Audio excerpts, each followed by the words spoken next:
Hello students, प्यारे बच्चों।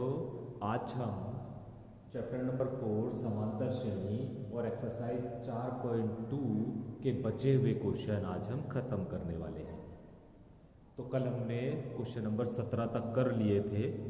अभी क्वेश्चन नंबर 18वां देखिए, और क्वेश्चन नंबर 18वां ये कहा है कि श्रेणी ज्ञात कीजिए जिसका आरवा पद 2r माइनस 1 है और n पदों का योगफल भी ज्ञात करना है।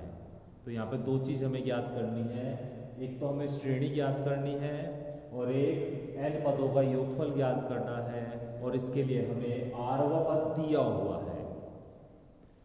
तो आरवा पद हमारे पास है 2r माइनस 1, आरवा पद है 2r माइनस 1। ठीक है, अभी आरवे पद को हम ए आर लिख सकते हैं बराबर 2r माइनस 1। आर की वैल्यू 1 रखेंगे तो मतलब पहला पद, भाई ये आरवा पद है ए आर से, पहले पद को ए 1 से, तो आर की वैल्यू 1 रख दो तो पहला पद आ जाएगा। तो यहाँ पर भी आर की वैल्यू 1 रखनी पड़ेगी, हल करेंगे तो 1 आ जाएगा। ए 2 निकाल लीजिए, यानी आर की जगह 2 रख दीजिए, यहाँ पर भी 2 रख दीजिए, माइनस 1 बराबर 3 आ जाएगा। इसी तरह ए 3 निकाल लीजिए, ए 3 निकालने का मतलब क्या है, आर की जगह 3 रख दीजिए, तो आर की जगह 3 रख दीजिए, हल करने के बाद 5 आ जाएगा। तो 3 पद निकाल लेते हैं, उसी से हमारी श्रेणी बन जाती है। तो हमारी जो श्रेणी बन गई वो क्या बनी, पहला पद, दूसरा पद, तीसरा पद, डैश डैश डैश। तो ये तो हमारी श्रेणी प्राप्त हो गई हमें। अब हमें n पदों का योगफल ज्ञात करना है।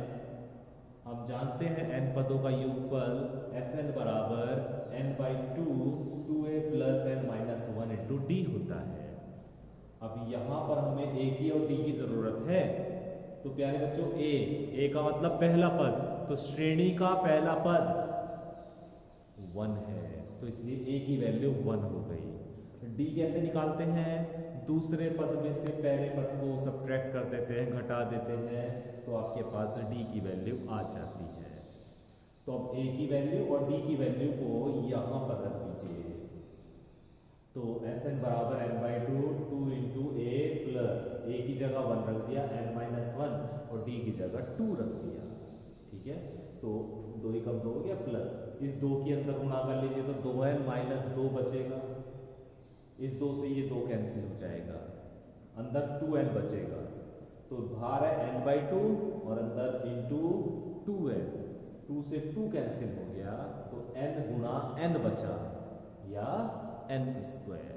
तो श्रेणी के n पदों का योगफल आ गया प्यारे बच्चों n स्क्वायर। ठीक है, तो सिंपल सा सवाल था, आपको उम्मीद है कि समझ में आ गया होगा। क्वेश्चन नंबर 23वां देखिए प्यारे बच्चों, और क्वेश्चन नंबर 23वां ये कहा है, एक हमें श्रेणी दी गई है ए माइनस बी, ए माइनस 2b, और इसे n पदों तक जोड़ना है। बिल्कुल सिंपल सा क्वेश्चन हो गया। पहला पद कितना हो गया प्यारे बच्चों, इसका a हो गया, और d कैसे निकालते हो, दूसरे पद में से पहला पद घटाकर, तो दूसरे पद में से घटाया पहला पद, a से a कैंसिल हो गया तो माइनस का b बचा, तो d की वैल्यू माइनस का b आ गई। हम जानते हैं n पदों का योगफल होता है Sn बराबर n by 2 2a plus n minus 1 into D. यहाँ पर a की और d की वैल्यू रख दीजिए, तो n बाई 2, a की जगह तो a ही है प्यारे बच्चों, पहला पद तो a ही है, plus n minus 1 into D की जगह माइनस b रख दीजिए, इस माइनस b के अंदर गुणा कर लीजिए, तो माइनस का bn हो जाएगा, और माइनस और माइनस की गुणा करेंगे तो प्लस का b हो जाएगा। यही इसका सॉल्यूशन हो जाएगा। एक और छोटा सा टॉपिक है प्यारे बच्चों, जिसे हम समांतर माध्य बोलते हैं। अगर आपके पास दो संख्याएं हैं या तीन संख्याएं, जैसे यहाँ पे लिखी हुई है ए बी सी, तो ये जो बीच की संख्या है ना बी, इसे हम समांतर माध्य बोलते हैं। ए बी सी में जो बीच की संख्या है उसे हम समांतर माध्य बोलते हैं। तो समांतर माध्य जो होता है वो बराबर होता है, दोनों संख्याओं को जोड़ दो और आधा कर दो, a प्लस सी बटे 2, तो आपके पास समांतर माध्य आ जाएगा। दो संख्याओं के बीच में जो रहता है वो समांतर माध्य होता है। ठीक है, एक क्वेश्चन है कि 10 और 16 के बीच समांतर माध्य ज्ञात कीजिए। 10 और 16 के बीच समांतर माध्य ज्ञात कीजिए। तो हमने लिख लिया 10 और 16 के बीच समांतर माध्य ए है। तो ए की वैल्यू कैसे निकलेगी? दोनों संख्याओं को जोड़ो और उसका आधा कर दो। भाई ऐसी तो है, बी का मान कैसे निकला? दोनों संख्याओं को जोड़ा और आधा कर दिया। तो इसी तरह इन दोनों संख्याओं को जोड़ो और आधा कर दो, ए की वैल्यू आ जाएगी, यानी समांतर माध्य आ जाएगा। हल करने के बाद आपको मिल गया 13। तो ये क्वेश्चन आपको एक्सरसाइज 4.3 में मिलेंगे। ठीक है, तो आज प्यारे बच्चों हम इतना ही काम करेंगे। अच्छा, समांतर माध्य की समांतर श्रेणी की जो एक्सरसाइज 4.2 में क्वेश्चन आपको बताए गए हैं या कराए गए हैं, उन्हीं क्वेश्चंस को आप कीजिएगा। खासतौर से क्वेश्चन नंबर 18 तक आप अच्छे से क्वेश्चंस को कर लीजिएगा।